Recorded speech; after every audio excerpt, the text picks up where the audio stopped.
may gene two groups of people, both Jewish, both sharing the same faith, yet living completely different lives. Ashkenazi and Sephardic Jews have unique traditions, languages, and even different foods. But why? What caused this split? And is the difference deeper than we think? Today, we uncover the hidden history behind these two communities. Watch till the end, because what you learn might change the way you see Jewish identity forever. Centuries ago, a mighty temple stood in Jerusalem, the heart of Jewish faith and identity. It was more than just stone and gold. It was a symbol of unity, of a people connected by history, tradition, and an unshakable belief in their destiny.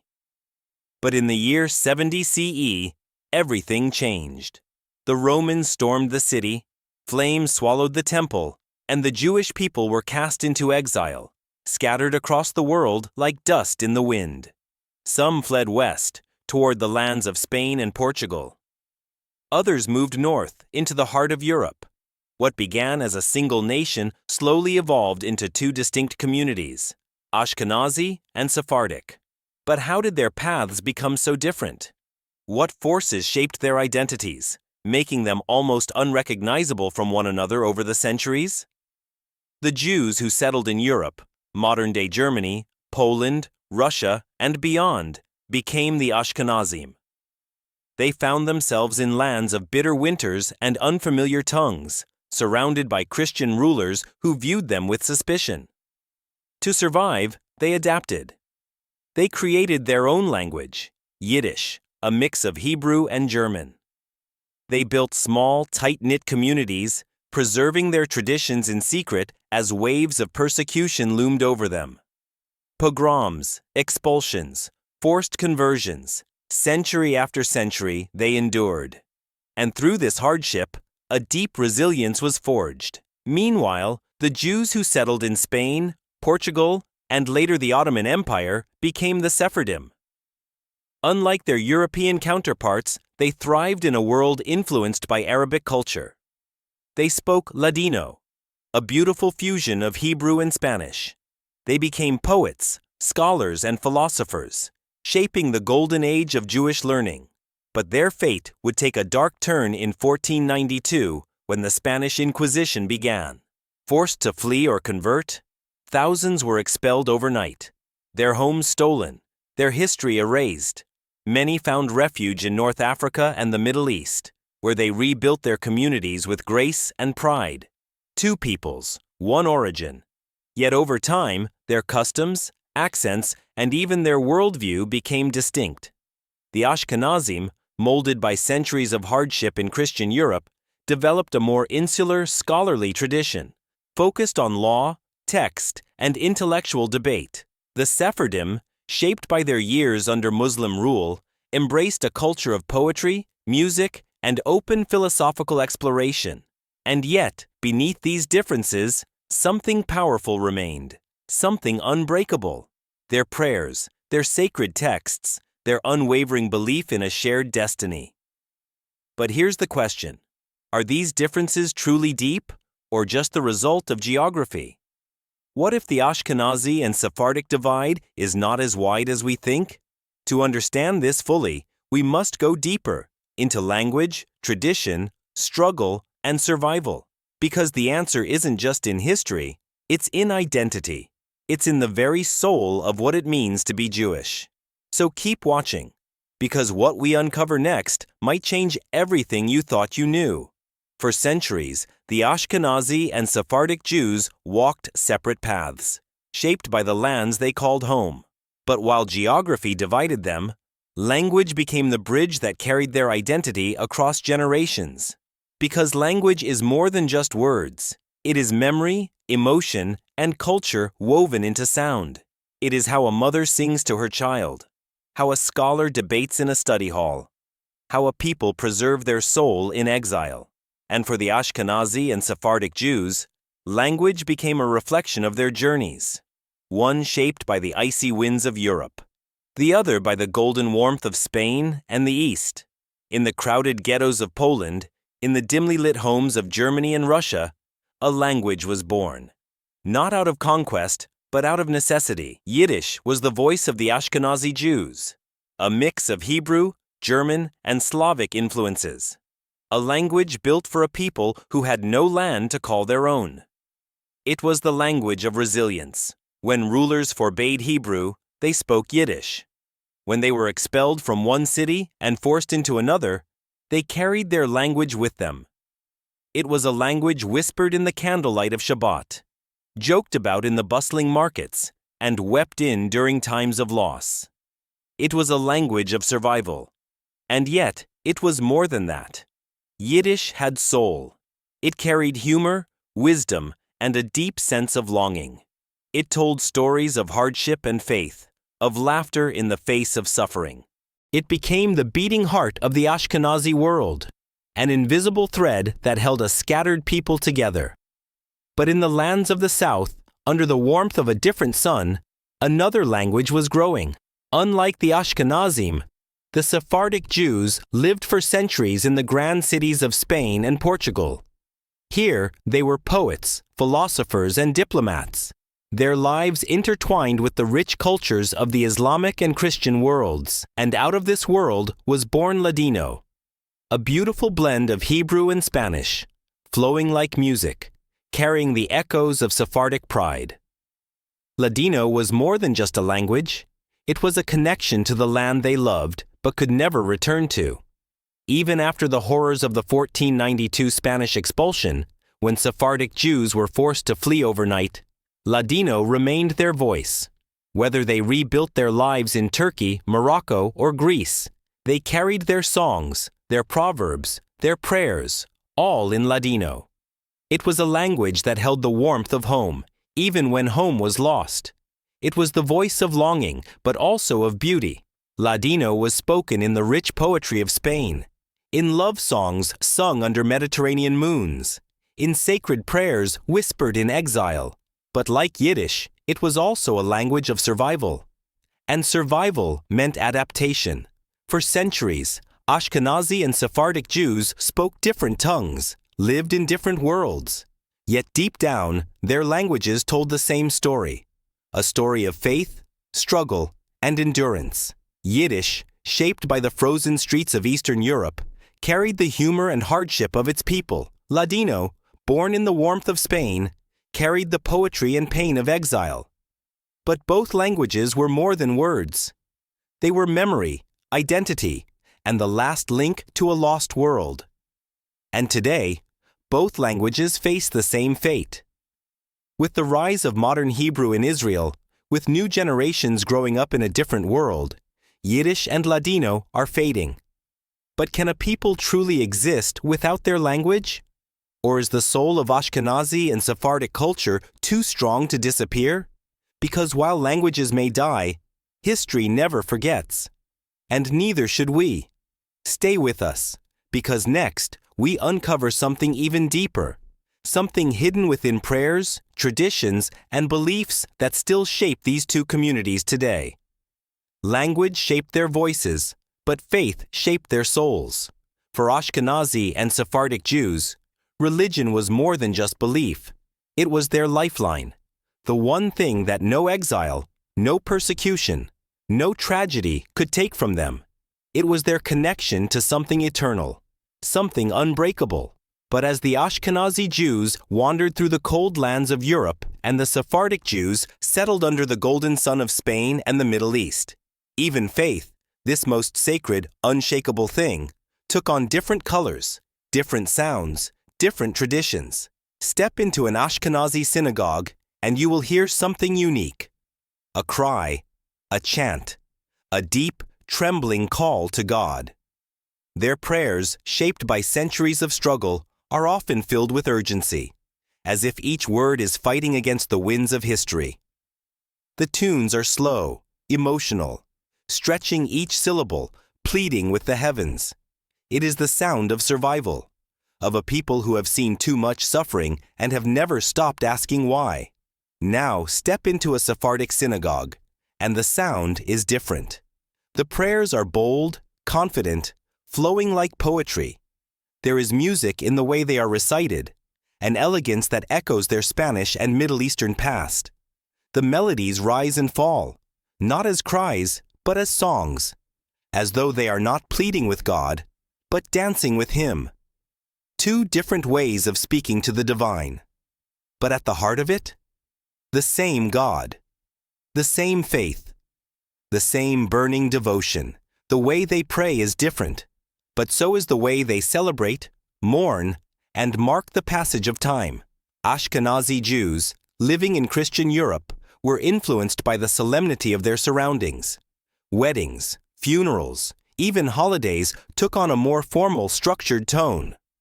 The breaking of the glass at a Jewish wedding? It is an Ashkenazi custom, a symbol of remembering the destruction of the temple even in the happiest moments. Sephardic Jews, on the other hand, carried with them the warmth of Spain, the grandeur of the Ottoman Empire, the rich traditions of North Africa. Their weddings are often filled with music, dancing, henna ceremonies, and joyful processions. The focus is on celebration, on embracing life despite exile. Even in mourning, the difference is striking. Ashkenazi Jews sit Shiva in silence, their homes dimly lit, their hearts heavy with quiet grief. Sephardic Jews, however, mark death with communal prayers and storytelling, ensuring that the deceased is remembered not just in sorrow, but in shared memory. Why did these differences emerge? The answer lies in the lands that shaped them. The Ashkenazim, surrounded by a hostile Christian world, became inward, focused on law, structure, and intellectual debates. Their religious scholars wrote thousands of legal texts, debating the finest details of Jewish law. Every question had an answer, every ruling a logic. The Sephardim, living under Muslim rule, took a different approach. They studied not just Jewish texts, but philosophy, poetry, and even science. Their religious leaders were not just rabbis. They were doctors, mathematicians, musicians. Their Judaism was not just about law, but about beauty, about wisdom, about seeking God through art and intellect. Some say that these differences mean Ashkenazi and Sephardic Jews are separate, that they are two different kinds of Jews, two different worlds entirely. But that is a mistake, because beneath the melodies of their prayers, beneath the customs of their weddings, beneath the laws they follow, there is something deeper, something unchanging. Their faith is the same. Their devotion is the same. Their longing for Jerusalem, for unity, for a future where they stand together, is the same. Faith shaped their souls. Language carried their identity. But if you truly want to understand the heart of a people, taste their food. Because food is not just sustenance. It is history on a plate, memory in a bite, a story told through spices and flavors passed down through generations. And for Ashkenazi and Sephardic Jews, food became more than nourishment. It became survival. It became culture. It became a connection to the lands they left behind, a taste of home in exile. But just like their prayers and customs, their food was shaped by the worlds around them. Picture a cold winter in Poland, snow covering the rooftops, the air crisp with the bite of frost. Inside, a Jewish family gathers around a wooden table, their home dimly lit by the flickering of the Shabbat candles. And in front of them, a meal that carries the wisdom of centuries. Challah, golden and soft, braided like the bonds of family, sweetened with honey. A small reminder that life, even in exile, can hold moments of sweetness. Gefilte fish, a dish born out of necessity, stretching what little they had into something filling. A mix of ground fish, molded together and boiled, served cold with a slice of carrot on top. Not glamorous, but deeply comforting, a symbol of resilience. Matzo ball soup, warm, rich, soothing. A reminder of Pesach, of freedom from slavery, of the journey their ancestors took through the desert. The steam rising from the bowl carries stories, whispered prayers, a silent promise that no matter how cold the world gets, the warmth of tradition will never fade. Ashkenazi cuisine was built for survival. In a world where they were forced into ghettos, Where food was scarce and winters were harsh, they made meals that could last, that could stretch, that could provide warmth and comfort when everything else was uncertain. Now close your eyes and travel south, into the warm embrace of Spain, the bustling markets of Morocco, the golden streets of Turkey. The sun is high, the scent of spices fills the air, and the Sephardic table is alive with color, heat, and flavor. Unlike their Ashkenazi brothers, Sephardic Jews lived in lands where the soil was generous, the markets were rich, and the kitchens were filled with olive oil, saffron, cumin, and fresh herbs. And their food, it reflected this abundance. Couscous, tiny grains of semolina, fluffy and delicate, absorbing the deep flavors of slow-cooked vegetables and fragrant spices. A dish shared meant to bring people together. Hummus, smooth and creamy. A simple yet powerful dish that connected them to the Middle East, to the land itself. A meal of patience, each chickpea boiled to perfection, each spice blended with care. Rice-based dishes, infused with saffron, cinnamon, and almonds, a rich, royal feast that honored their heritage, their resilience, their pride. In Spain, they had dined at the tables of kings. And even in exile, they would eat like royalty. Sephardic cuisine was not just about survival. It was about celebration. It was about taking the bitterness of exile and turning it into something delicious, something worthy of joy. At first glance, Ashkenazi and Sephardic food seem worlds apart.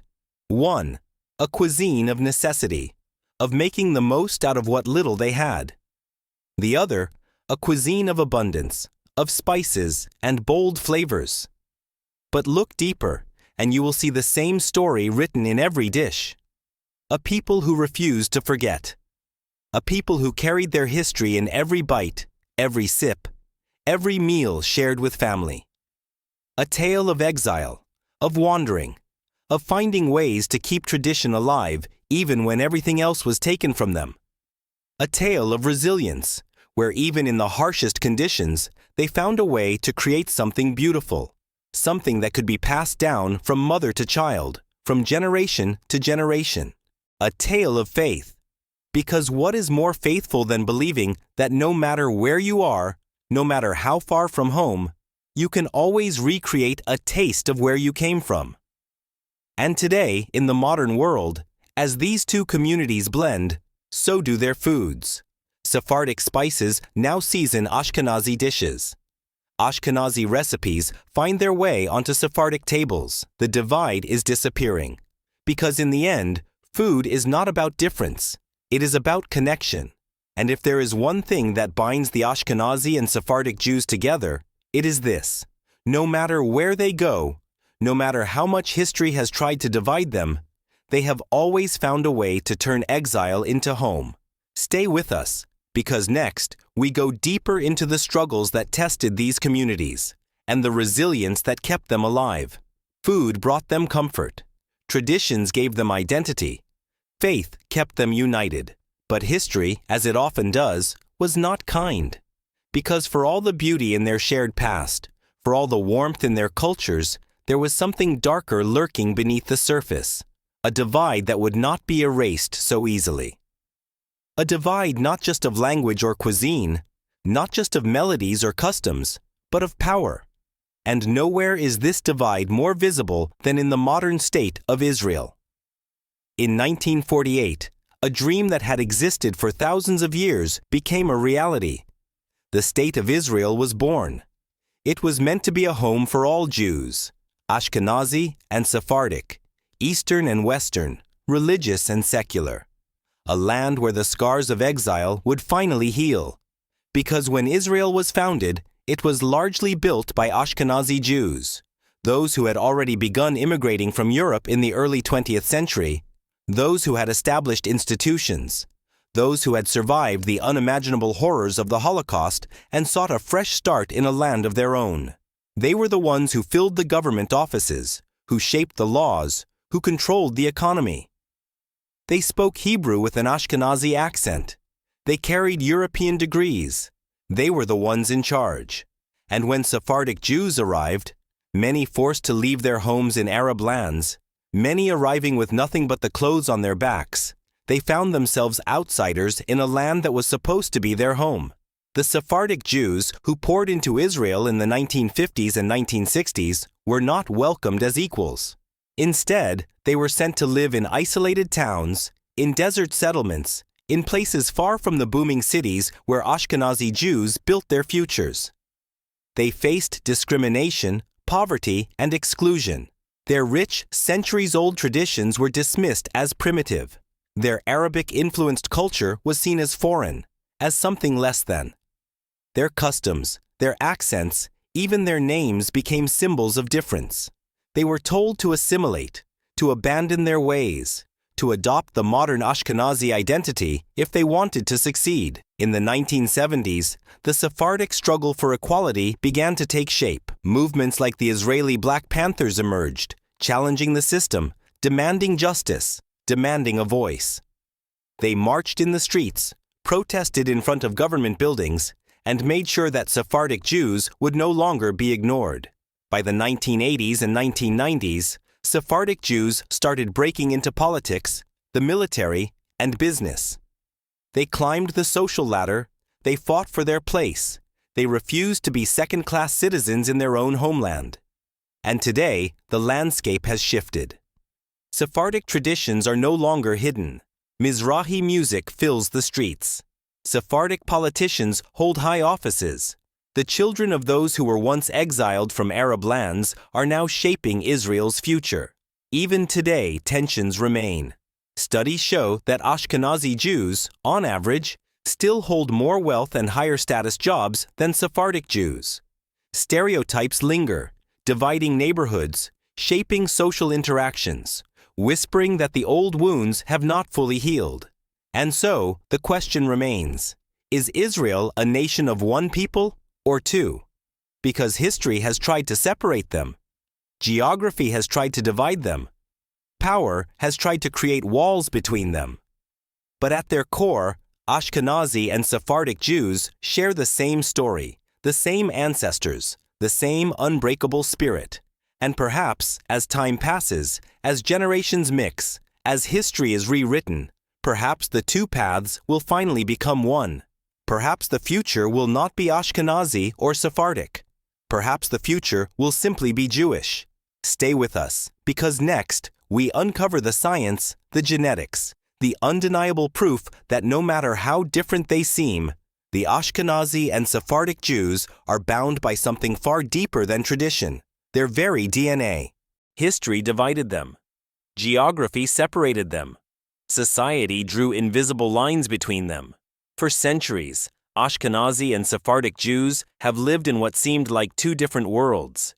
Their languages, traditions, and even struggles made them feel like distant relatives, linked by faith, but separated by fate.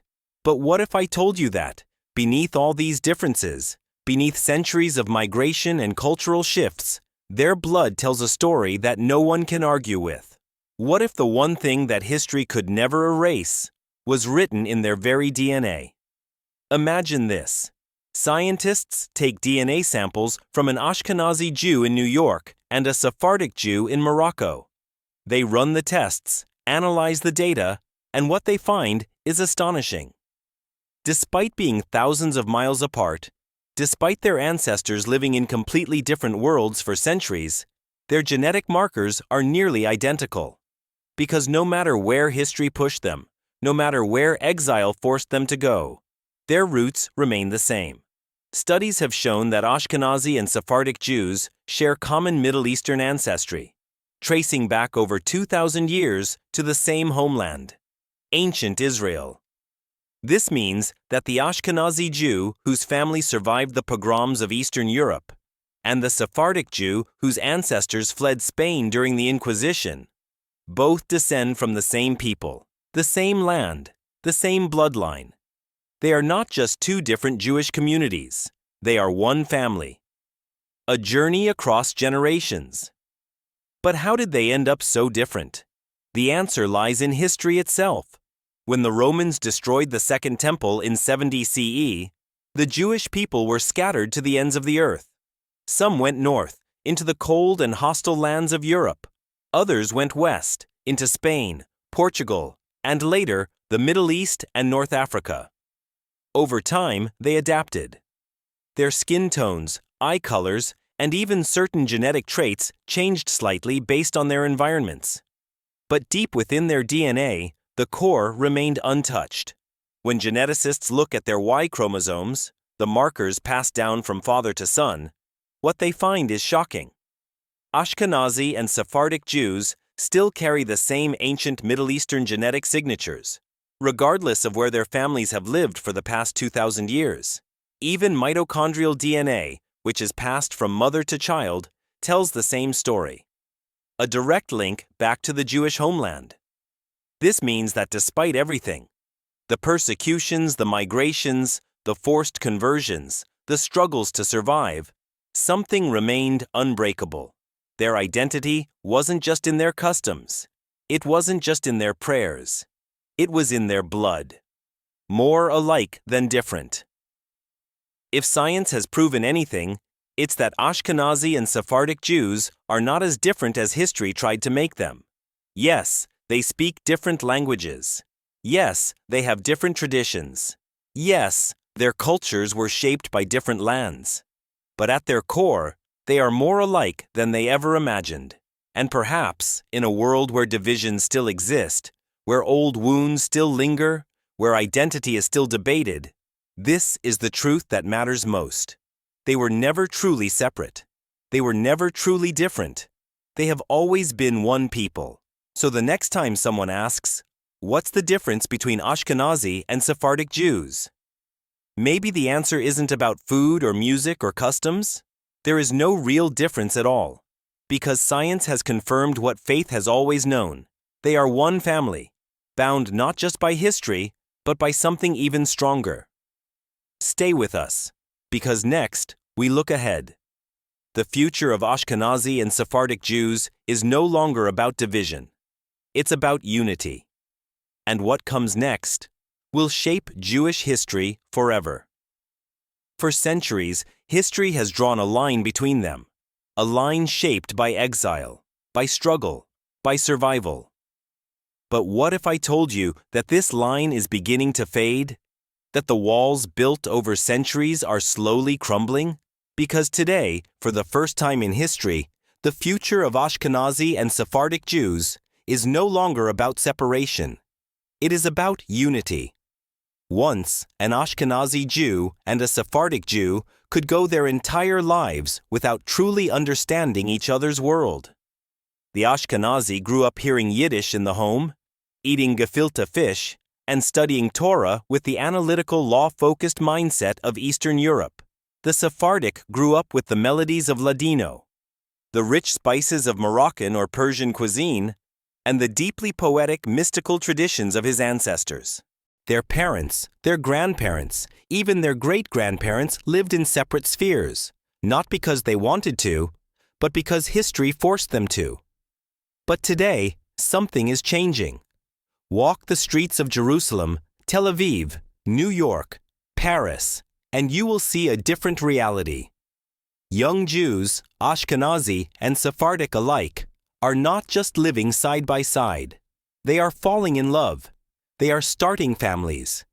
They are blending their traditions. The child of an Ashkenazi father and a Sephardic mother no longer has to choose between one culture or the other. He sings both tunes in the synagogue. She eats both cholent and couscous on Shabbat. They carry the wisdom of two worlds, the strength of two legacies. For the first time in centuries, the Ashkenazi-Sephardic divide is no longer a barrier. It is a bridge, the melting of old divisions. But it is not just about families. The shift is happening everywhere. In politics, in music, in business, in religious life, there was a time when Ashkenazi Jews dominated Israeli leadership, academia, and the economy. Sephardic Jews, despite their deep roots and vast contributions, often struggled for recognition. But today, Sephardic leaders are rising. Their voices are being heard in government, in universities, in the military. The old prejudices that once kept them on the margins are fading. At the same time, Ashkenazi Jews are embracing Sephardic traditions like never before. The melodies of Sephardic prayers fill synagogues once dominated by Ashkenazi tunes. Mizrahi music plays on Israeli radio stations, blending with European and Middle Eastern influences to create something entirely new. The lines that once divided them are becoming blurred, not in a way that erases their uniqueness, but in a way that creates something richer, something stronger, something unified. A new identity, a shared future. So what does the future look like? It looks like a Jewish identity that is no longer just Ashkenazi or just Sephardic. It looks like a fusion, a culture that takes the best of both worlds and creates something greater than the sum of its parts. The days of seeing each other as different are fading. The days of defining each other by old labels are disappearing. The future will not be about one group overpowering the other. It will be about merging, evolving, and growing together. Because the truth is, they were never meant to be separate. History may have tried to divide them. Geography may have placed them in different lands. Society may have told them they were different. But in their blood, in their faith, in their hearts, they have always been one people. And now, for the first time in centuries, they are realizing it. Not as Ashkenazi, not as Sephardic, but as Jews. A new chapter is beginning. A chapter where the past is honored, but the future is built together. A chapter where differences do not divide, but enrich. A chapter where two stories finally become one. That is the most powerful story of all. For centuries, history wrote a story of division. Ashkenazi and Sephardic Jews, two branches of the same tree, two hearts beating to different rhythms, two worlds separated by geography, culture, and struggle. But if this story has taught us anything, it's that no matter how far they traveled, no matter how different their journeys were, they were never truly apart. Because through it all, the migrations, the persecutions, the struggles to survive and thrive, they carried the same unbreakable flame. And now, at last, they are coming together. A future. Written by unity, not division. The old labels are beginning to fade. The walls that once separated them are slowly crumbling. A new identity. One that honors the past, but is not confined by it. Today, the music of Sephardic Jews plays in Ashkenazi homes.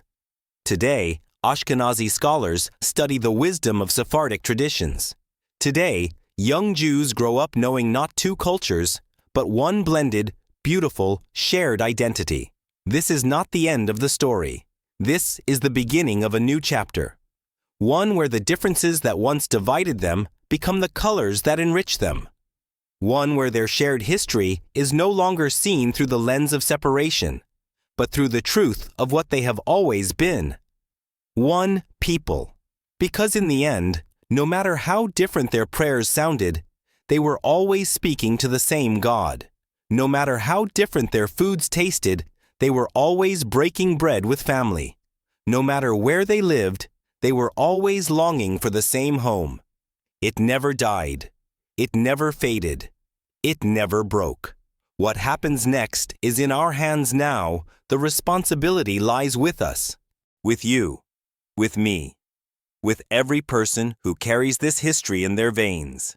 Because the future of Jewish identity will not be decided by the past. It will not be dictated by the struggles of yesterday. It will be shaped by the choices we make today. To embrace rather than divide. To honor rather than erase. To learn rather than assume. The past was written in exile, in separation, in struggle. But the future? The future can be written in unity. Join the journey. Subscribe and be part of the story. This is more than just history. This is a story that is still being written. And if you've watched this far, it means you're as invested in this journey as we are. So don't let it stop here.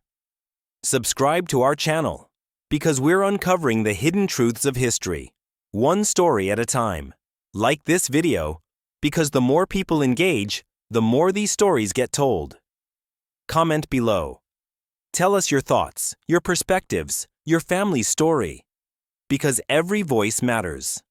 And most importantly, watch till the very end.